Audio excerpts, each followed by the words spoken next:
हम लोग पिसे जा रहे हैं पूरी दुनिया में। हिंदुस्तान के तो जर्रे जर्रे से हमको प्यार है, चूंकि हमारा मुल्क है, यहाँ हम पैदा हुए हैं, यहाँ की मिट्टी से हमारा खमीर बना है। कोई बोले कि साहब तुम्हारा नहीं है, तो ये वो बोले, हमको उससे बहस नहीं है। जो झूठ गलत बात है हम वो सब बात में नहीं पढ़ना चाहते। आदमी को झूठ बात में नहीं पढ़ना चाहिए। अब हमारी जमीन है, कोई आके बोलेगा कि भागो यहाँ से, मेरा घर है। अब हाँ, अगर वो 50 आदमी मिलकर के आ गया, मुझको घर से निकाल दिया, तो हम तो क्या कर सकते हैं? तो जुल्म है। तो जुल्म, अत्याचार जुल्म है, और जुल्म की खेती कभी पनपती नहीं है। जब गीदड़ को मौत आती है तो वो शहर की तरफ भागता है। ऐसा नहीं होता है कि हम एक आदमी को 10 आदमी मिल करके दबा दें, मार दें और हमारा कुछ ना हो और हम किस मारखा बन जाएं। ऐसा नहीं होता है। जिसका जाहिर कोई सहारा ना हो उसका खुदा होता है। और अल्लाह तबारक व तआला की कुदरत को सारे लोग देखते होंगे। मैंने भी अपनी मुख्तसर सी जिंदगी में बेशुमार मुशाहिदा किया है। मेरे जो मुशाहिदात और तजर्बात हैं उसकी एक छोटी सी कहानी मैं सुनाता हूँ, गौर से आप सुनेंगे। फिर कुरान शरीफ की एक आयत और हुजूर की 1-2 हदीस, तकरीर मेरी हो जाएगी 1 से लेकर 1.5 घंटे के अंदर में खत्म। फिर फैजी भाई की नात होगी, उसके बाद सलात व सलाम दुआ, अपने घर जाएंगे। आज आप ये मत समझ रहे कि 3 घंटे मौलाना साहब हमको फंसा देगा। नहीं, अब मैंने नहीं किया है। अब मुझको सिर्फ 1 घंटा बोलना है या 1.5 घंटा बोलना है, बस। हम मोहम्मद अली फैजी भाई की नसीहत पर अमल करना है। ये हमारा छोटा भाई है, अजीज है, और ये हमको बारहा कहता है कि आप क्यों 3 घंटा बोलते हैं, क्या होने वाला है? अमल लोग करते ही नहीं है तो क्या फायदा है? तो मैं तो कहता हूँ कि भाई 3 घंटा इसीलिए मैं बोलता हूँ, अगर 3 आदमी भी अगर नमाजी नेक बन गया तो समझ लूंगा मेरी मेहनत वसूल हो गई। माशाअल्लाह, माशाअल्लाह। हो सकता है कि 1 घंटे की गुफ्तगू में किसी के लिए वो बात ना हो, 2 घंटे में बोलूं, उसमें मुमकिन है कि किसी का दिल ना हिले। अब मुमकिन 3 घंटे की तकरीर करो, मुमकिन है कि कोई एक बंदा नसीहत हासिल कर ले। तो समझ लें कि 1 लाख रुपए खर्च करके जो महफिल होती है, एक बंदा अगर नेक हो गया तो समझ लें कि सारी मेहनत जैसा कराने। यही एक मकसद होता है। अल्लाह तबारक व तआला आपको, हमको, सबों को इस जन्नती महफिल की कद्र की तौफीक अता फरमाए। आप यहाँ रात का थोड़ा सा हिस्सा गुजार रहे हैं। आपके गौसे आजम 40 साल तक इशा की वजू से फजर पढ़ते हैं। अल्लाह, 40 ईयर्स। जिस गौसे पाक का नजर हम खाते हैं, जिसका लंगर हम खाते हैं, जिसका तोशा हम खाते हैं, जिसके नाम पे अपने घरों में फातिहा दिलाते हैं, वो गौसे आजम 40 बरस तक इशा के वजू से फजर पढ़ते रहे। रात में पीठ को जमीन से नहीं लगाया, पीठ को जमीन से नहीं लगाया। ये उनके गुलाम जो उनकी खिदमत में रहते थे उनका स्टेटमेंट है। मैं अपने शेख को 40 साल से इसी मामूल पे देख रहा हूँ। वो इशा पढ़ने के बाद नफ्ल के लिए खड़े हो जाते, सुबह होती उसी वजू से फजर की नमाज अता फरमाते। अल्लाह। तो कम से कम कभी 4 रात साल में आप भी चुन लीजिए, 4 रात जाके उस 4 रात में कम से कम इशा पढ़, इशा के वजू से हम फजर पढ़ लें। एक शबे मेराज में चुन ली जो रात को चली गई। करोड़ों में कोई एक आदमी जगह होगा। शबे आशूरा आ रही है, 15वीं शाबान की रात, उसमें दिन भर रोजा रखिए, कम खाइए। ए बाबा, ए बाबा, ए बाबा, कहाँ जा रहे हैं? एक मिनट, जाओ, उठो मत अभी, हाँ वापस आ जाएंगे। इसलिए कि जन्नती महफिल से जल्दी उठना नहीं चाहिए आदमी। यहाँ तो सीधा कनेक्शन आसमान से जुड़ गया, रहमतों की बारिश हो रही है। आपने सुनी होगी वो हदीस, सूरह कहफ पढ़ रहे थे, एक साहबी, सामने बंधा हुआ घोड़ा उछल रहा था। वो बोला ये घोड़ा उछल क्यों रहा है? कुछ सांप काटा, बिच्छू काटा, क्या डंक मारा उसको? जब वहां गया देखा कुछ नहीं, नजर उठा के देखा, ऊपर देखा, जमीन से लेके आसमान तक एक नूर की पिंदील लटक रही। सुभान अल्लाह समद। सुबह हुई, हुजूर के पास गए, कहा सरकार, आका अलैहिस्सलाम से कहा कि हुजूर रात में मैंने ऐसा ऐसा देखा। कहा तुम क्या कर रहे थे? कहा हुजूर मैं कुरान पढ़ रहा था। कहा कुरान पढ़ते वक्त जो फरिश्ते आते हैं आसमान से सुनने के लिए, ये वही फरिश्तों का हुजूम था जो नूर के हाली की शक्ल में नजर आया। अल्लाह। और फिर इंसान नहीं, घोड़ा उछल रहा था। इसका मतलब है कि कुरान पाक सुनकर घोड़ा भी उस तिलावत से महसूस होता है। बेशक फरिश्तों के नूर को देख के उछल रहा था। तो जिस घर में कुरान पढ़ा जाता है उस घर से बेबरकती खत्म हो जाती है, बेशक वहां से शैतान भागता है, फरिश्ते आते हैं और फरिश्ते जहां कदम रखते हैं मरी हुई जमीन जिंदा हो जाती है। बेशक इसलिए फरिश्तों को अगर घर में बुलाना है तो कुरान पाक की तिलावत का एहतमाम करें। सुभान अल्लाह। फरिश्तों को घर में बुलाना है तो टेलीविजन को तोड़ के फेंक दें, क्योंकि जहां तस्वीर होती है वहां फरिश्ता नहीं आता। ये बात बिल्कुल परफेक्ट है। आका अलैहिस्सलाम के घर में सैयदा आयशा ने एक पर्दा लगाया, उसमें तस्वीर थी, तो सरकार घर से बाहर ही थे, अंदर जा ही नहीं रहे थे। सैयदा पूछती हुजूर अंदर क्यों नहीं आ रहे हैं? कहा कि इसलिए कि जो पर्दा तुम लगाई हो उसमें तस्वीर है, और जहां तस्वीर हो वहां फरिश्ते नहीं जाते, जहां तस्वीर हो वहां रहमत के फरिश्ते नहीं आते हैं। इसलिए घरों में तस्वीर खत्म कर दे, टेलीविजन को तोड़ के फेंक दे, वरना नहीं तो 1 करोड़ डेली कमा लेंगे। ये परफेक्टली मैं कहता हूं बरकत कभी नहीं होगी। बेशक इसलिए नहीं होगी कि समझ में आएगा 1 करोड़, इधर से आएगा उधर चला जाएगा, हाथ सूखा फकीर भूखा। और ये सबको इसका तजर्बा हासिल है कि हाथ सूखा फकीर भूखा। फकीर कभी आसूदा ही नहीं होता। आप यहां भी खा लेगा 4 रोटी और 10 कदम चलेगा, वहां भी मांगेगा, वहां भी 10 रोटी खा लेगा।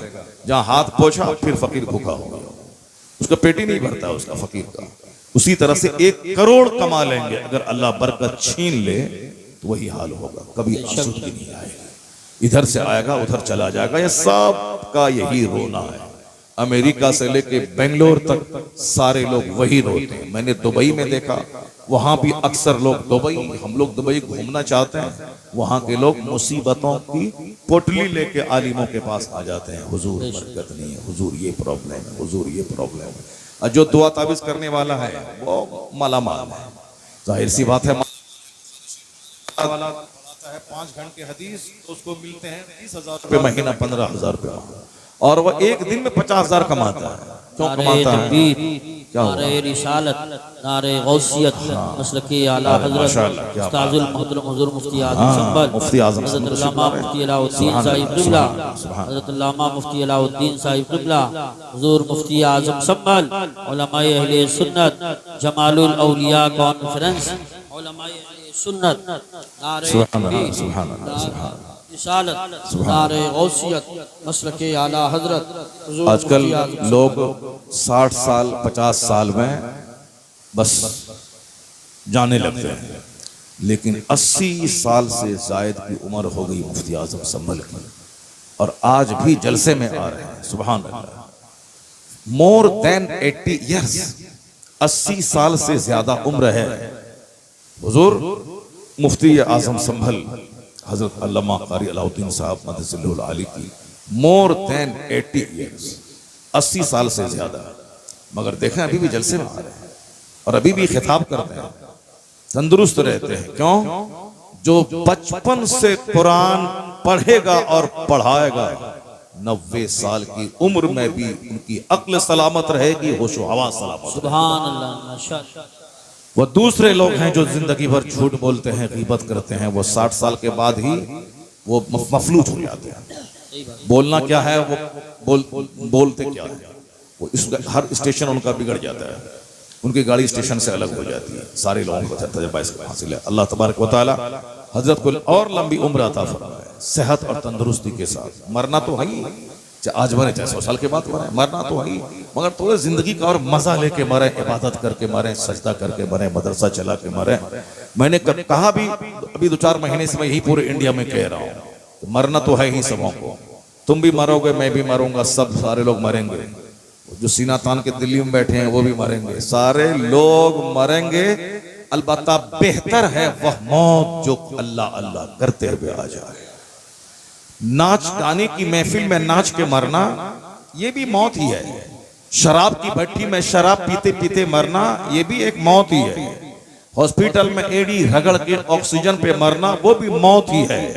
शराब पी के बाइक चलाते हुए लाश के हजारों टुकड़े होके मरना वो भी मौत ही है। लेकिन जो मौत दरसगाह में बच्चों को पढ़ाते पढ़ाते आ जाए, उस मौत पर फरिश्ते भी रश करते हैं। वह मौत जो हालत सजदा में आ जाए, वह मौत जो मस्जिद में आ जाए, वह मौत जो इंतजारे सलात में आ जाए, वह मौत जो अजान देते सुनते हुए आ जाए, वह मौत जो मस्जिद में आ जाए, वह मौत है शानदार मौत जिस पर नस्लें फख्र करती हैं। यही वजह है कि इस राज को फिलिस्तीन की औरतों ने अच्छी तरह समझ लिया है कि अगर तुम हिंदुस्तान में हो तो क्या हुआ, मैं फिलिस्तीन में अपने बच्चों की लाशें उठाती हूं तो क्या हुआ, क्या तुम हिंदुस्तान में नहीं मरेगा, हिंदुस्तान में भी तुम मरेगा, 80 साल के बाद भी मरेगा। तो मेरे बच्चों की लाश पे तरस मत खाओ, मेरे बच्चों की शहादत पे आंसू मत बहाओ। तुम भी मरेगा, मुमकिन है कि तू बाथरूम लेटरिन रूम में मरे, मुमकिन है कि तू खेत में मरे, मुमकिन है कि तू ऑक्सीजन और वेंटिलेशन पे मरे, मगर वो मौत जो मुसलमान होने की बुनियाद पर किबले अव्वल की आजादी के लिए जो मौत आ जाए, वह मौत सबसे सुपीरियर मौत है। इसलिए फिलिस्तीन की माएं 70 साल से अपने बच्चों की लाश उठा रही है, पर फिलिस्तीन छोड़ना नहीं चाहती, इसलिए कि आज नहीं तो कल सही मेरे बच्चों का खून रंग लाएगा, कोई ना कोई सलाहुद्दीन जन्म लेगा, यहूदी खदेड़ के भगाया जाएगा, किबले अव्वल आजाद हो जाएगा। नारे तकबीर, नारे रिसालत, नारे गौसियत, मसलके आला हजरत, फैजाने आला हजरत, बैतुल मुक़द्दस मुफ्ती शहरियार रज़ा साहिब क़िबला। उनकी मौत पे आंसू बहाने की कोई जरूरत नहीं है। वो दिलेर माँ है, वो बहादुर माँ है।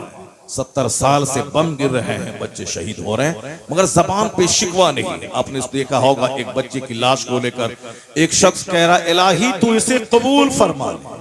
ये नहीं कि हम फंस गए, चक्कर में फंस गए, क्यों आ गए थे मैदान में, क्यों आ गए थे। दलाल और बदतमीज किस्म के लोग तो इमाम हुसैन की करबला हाजिरी पर ही सवाल उठा रहे थे। वो बदतमीज कहते थे क्या जरूरत थी करबला आने की, बाल बच्चे को कटवाने की, है क्या जरूरत थी आने की।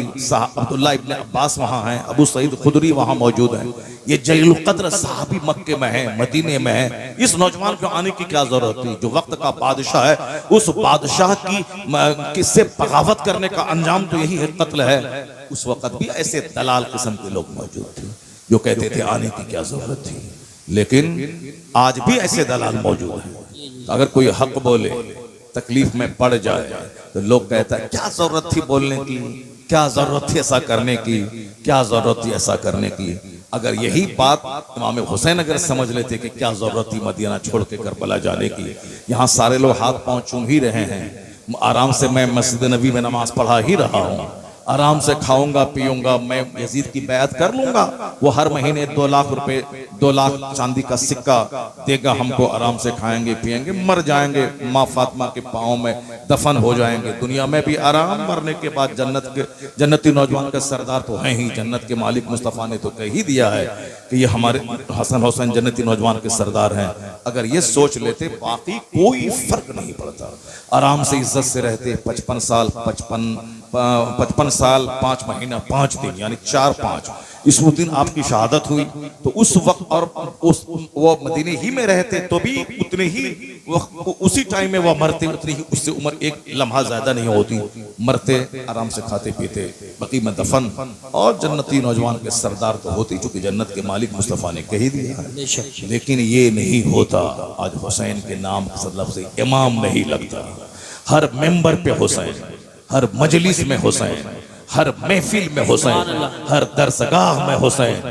हुसैन का नाम बुज़दिलों को जवानी अता करता है, हुसैन का नाम गर्दनों को सस्ता कर देता है, हुसैन का नाम सांप जो गिरा हुआ है उसे भी ऊंचा कर देता है, हुसैन का नाम दुश्मनों को नाकों चने चबाने पे मजबूर कर देता है हुसैन, और हुसैन के बाप का नाम बीमारों को भी जवान बना देता है। वो हुसैन का नाम इसीलिए है, उन्होंने प्रैक्टिकल में कहा मदीने में सजदा करना और है, तलवारों के साए में सजदा करना और है। अगर नाना जान ने कल क़यामत में पूछा कि बेटा मैंने जो लुआब दहन तेरे मुंह में डाला था, मैंने जो सजदा लंबा किया था, मैंने जो तुझे पुश्त पे सवार किया था। इसीलिए ना कि मेरी उम्मत जब खतरे में पड़े तो उम्मत का बोझ तुम उठाना। तो मदीने में आराम से खाने पीने के लिए मैंने इतना लाड प्यार नहीं दिया था, प्यार दिया था कि अपनी गर्दन कटा के उम्मत को तबाही से बचा देना।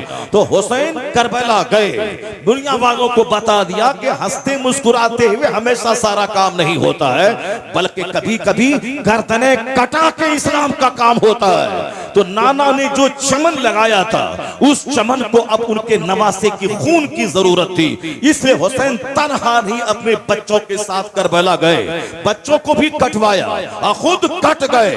तो कट तो गए, अल्लाह ने कहा हुसैन मदीना छोड़ा तुमने मेरे लिए, अली असगर को कटाया मेरे लिए, अली अकबर की जवानी लुटाई मेरे लिए, तुमने अपनी लाश पे घोड़े की टापों को रंगवाया मेरे लिए, तुमने तलवारों के साए में 72 जख्म नेज़ों के खा के सजदा किया मेरे लिए, तुमने सब कुछ लुटा दिया, कुंबा लुटाया, गर्दन लुटाई, अपनी खेमों को जलवाया, सब कुछ किया।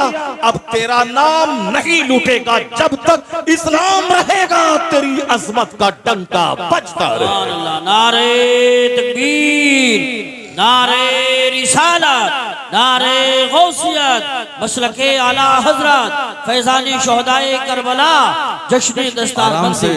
आराम से तकरीर किया, आराम से नजराने लिया, आराम से मुर्गा मुसल्लम खाया, अपना घर गया, घर में एसी लगा दी, बाल बच्चों को आराम से खिलाया पिलाया, मर गया। ये वो बात नहीं है जो बात खून बहाने में है, जो बात दर्द उठाने में है। सारी कायनात के सरदार मुस्तफा जाने रहमत के चूल्हे में 2-2 महीने तक आग नहीं सुलगती थी, सिर्फ खजूर और पानी पे गुजर बसर होता था। कौन? जो दुनिया के मालिक को मुख्तार है, जिनको अल्लाह ने इख्तियार दिया था कि आप चाहें ओहद पहाड़ को मैं आपके लिए सोना बना दूं, गोल्ड बना दूं, अरब के जर्रात, अरब के पत्थर गोल्ड बन के आपके पीछे पीछे चलें। और हुजूर ने कहा था नहीं परवरदिगार, मेरे लिए सोना न बनाया जाए, एक दिन का खाना दे ताकि खाऊं, तेरा शुक्र अदा करूं, और एक दिन फाका करूं ताकि मैं सब्र किया करूं। सुभान अल्लाह। ये है हमारे रहनुमा, हमारे पेशवा की जिंदगी। हम लोग बस आराम से खाया, आराम से एसी में रहे, एसी गाड़ी, एसी रूम, और आराम से खाए पिए और नजराना लिया और चल दिए, और उसके बाद जन्नत भी हाथ से नहीं गई। ऐसा नहीं होता है। ये शहादत कहे उल्फत में कदम रखना है। लोग आसान समझते हैं मुसलमान होना। अगर जिसने हक बोला तमाचा खाया, जो हक बोला जेल में 2-4 साल रहा, जो हक बोला समाज में लोगों की निगाहों में गिर गया, जो हक बोला ये हराम है या काम हराम मत करो, लोगों ने 2-4 तमाचा मारा, बड़े हक बोलने वाले आ गए हैं, दाव काम करो अपना, जो मैं कर रहा हूं करने दो, तमाचा खाया। 1 करोड़ रुपए का लिफाफ का हिसाब देना होगा कयामत में। लेकिन अगर हक बोलने के बदले में तमाचा खाया या 4 दिन जेल में रहा